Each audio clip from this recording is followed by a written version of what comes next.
Israeli বাহিনী একদিকে নির্বিচারে গুলি করে, ফিলিস্তিনি শিশুরা ঢিল ছুড়লে সেটার প্রত্যুত্তরে ইসরায়েলি বাহিনী নির্বিচারে গুলি করে।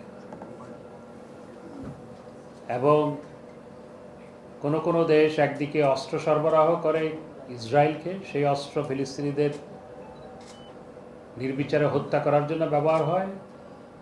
আবার সেই দেশগুলো আকাশ থেকে আবার ফিলিস্তিনিদের জন্য খাবার নিক্ষেপ করে। কেমন নীতি আমি বুঝে উঠতে পারছি না। আজকে সমগ্র পৃথিবী ফিলিস্তিনিদের দাবির প্রতি সমর্থন জানাচ্ছে। মার্কিন যুক্তরাষ্ট্রের বিশ্ববিদ্যালয়গুলোতে বিক্ষোভ অব্যাহত আছে। ইউরোপের বিশ্ববিদ্যালয় অক্সফোর্ড, ক্যামব্রিজ সহ ইউরোপের বিশ্ববিদ্যালয়গুলোতে বিক্ষোভ হয়েছে। মার্কিন যুক্তরাষ্ট্রের MIT, হার্ভার্ড সহ বিভিন্ন বিশ্ববিদ্যালয়, পৃথিবীর শীর্ষস্থানীয় বিশ্ববিদ্যালয়গুলোতে শিক্ষকরাও মাঠে নেমেছে। সমগ্র পৃথিবীতে আজকে ফিলিস্তিনিদের পক্ষে মানুষ সোচ্চার হয়েছে। কিন্তু জাতিসংঘে যখন ফিলিস্তিন রাষ্ট্রকে স্বীকৃতি দেওয়ার প্রস্তাব উপস্থাপন হয়, তখন কোনো কোনো দেশ ভেটো দেয়, যেটি অত্যন্ত দুঃখজনক। আমরা মনে করি যে ফিলিস্তিন রাষ্ট্র প্রতিষ্ঠার মাধ্যমেই বিশ্ব শান্তি প্রতিষ্ঠা করা সম্ভব। বেঞ্জামিন নেতানিয়াহু এখন মানবতার শত্রুতে রূপান্তরিত হয়েছে। তার পলিটিক্যাল সার্ভাইভালের জন্য সে যুদ্ধটাকে প্রলম্বিত করছে। এখন নেতানিয়াহুর উদ্যত্ত এমন পর্যায়ে গিয়ে পৌঁছেছে, মার্কিন যুক্তরাষ্ট্রের কথাও সে শুনে না।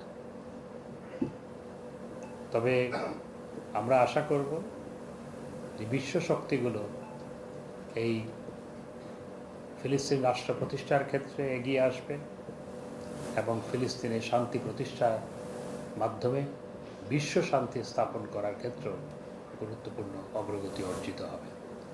বাংলাদেশের অবস্থান অত্যন্ত পরিষ্কার।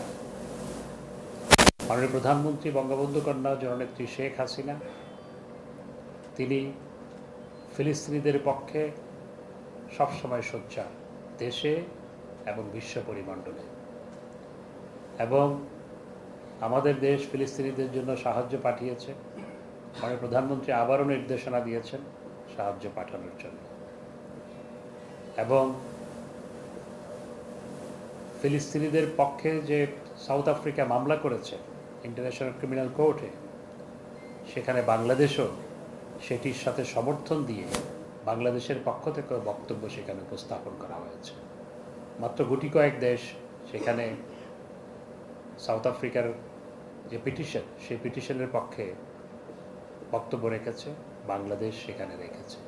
কারণ আমাদের অবস্থান অত্যন্ত পরিষ্কার।